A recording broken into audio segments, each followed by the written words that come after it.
Hey guys, we're back. Okay, so we just did topic sentences. Now we are going to move to evidence. So let's have a look.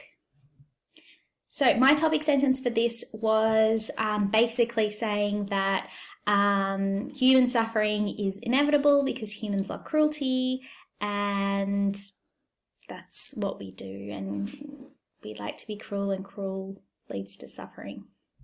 So it's a real light-hearted paragraph, isn't it? All right, let's have a look at our evidence. Okay, so evidence in this text can come in either quotes or a direct discussion of a scene, something that happens in one of the stories. Now, just as a sidebar, if you wanted to use one of the other stories as evidence to prove your point, so for instance, if you read Soul of a Mussel or the dolphin story or whatever, if you read one of the other ones and you would really like to use it in your piece, you certainly can, okay? Don't feel like you're just limited to the ones that we studied in class. That being said, if you are going to talk about one of the other ones, make sure that you have kind of brushed up on it and that you know it well enough that you can talk about it. Maybe even show us when we're doing our drafting, maybe show your teacher to just kind of go, did I interpret this correctly? Just so that you're on the right page. So, can it either be a quote or a direct discussion of a theme, of a scene?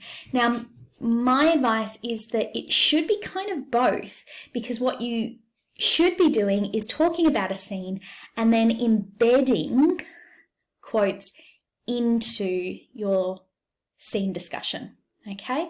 Rather than just kind of plonking a quote and not really giving any kind of padding around it to kind of tell us like where the hell this random quote has come from, okay?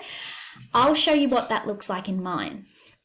So, first I start with a little embedded quote. So I've written the despicable Henri, which that is actually how Kiki describes it, so perfect. So I can embed that straight into my sentence. So I've got the despicable Henri encapsulates this idea as the contempt he holds for the cats as animals merely suited to spreading disease mirrors the contempt he holds for the rank and file soldier.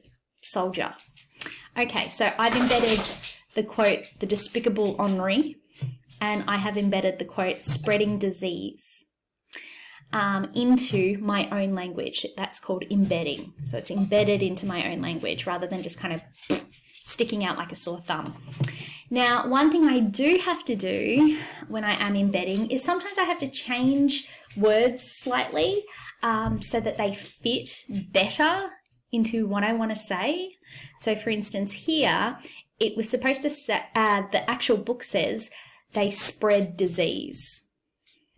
Now that doesn't fit. I needed it to say spreading disease. So I can make small changes by using, see these, what we call square brackets? I can use those square brackets to change a bit of the quote to make it fit better. So for instance, if you had a quote that you really wanted to use and it said, I think that blah, blah, blah, and you wanted it to say the character's name, like Henri, then you would do square brackets, take out the I, and write Henri, in square brackets, thinks that. Okay? So square brackets, super useful. Okay, let's keep having a look at my evidence. So I've presented the bit about Henri and how he holds the cats in contempt and thinks that they spread disease, which, you know, we know Kiki, she's not spreading no disease. Okay, his cruelty ultimately captured in his willingness to, quote, shoot any soldier over a slight transgression demonstrated how his elevated rank accorded due to the war setting of the text, allows him to enforce his violent will on the innocent.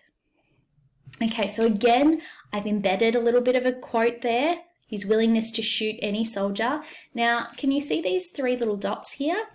What those three little dots are called are an ellipsis.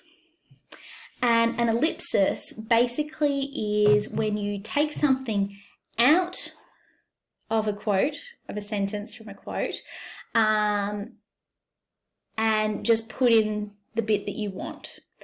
So you can use those three little dots if you kind of have a start of a sentence that you really, really like, and then there's a bit in the middle that you're like, that's not important. You can go dot, dot, dot, and then give me the rest of the quote, and then close your quotation mark. Another really good way to embed. Here, what I've done is there was a bit before this phrase started that I didn't need. So I took it out and I just put those three dots, and then I included the shoot any soldier. Okay? So try some embedding. It sounds really fancy, but it's actually great because it means that you don't need, super long quotes or anything like that. You can have nice short quotes. You can slot them into your writing really easily, and they just sound more sophisticated. Okay? So that is evidence. See you soon.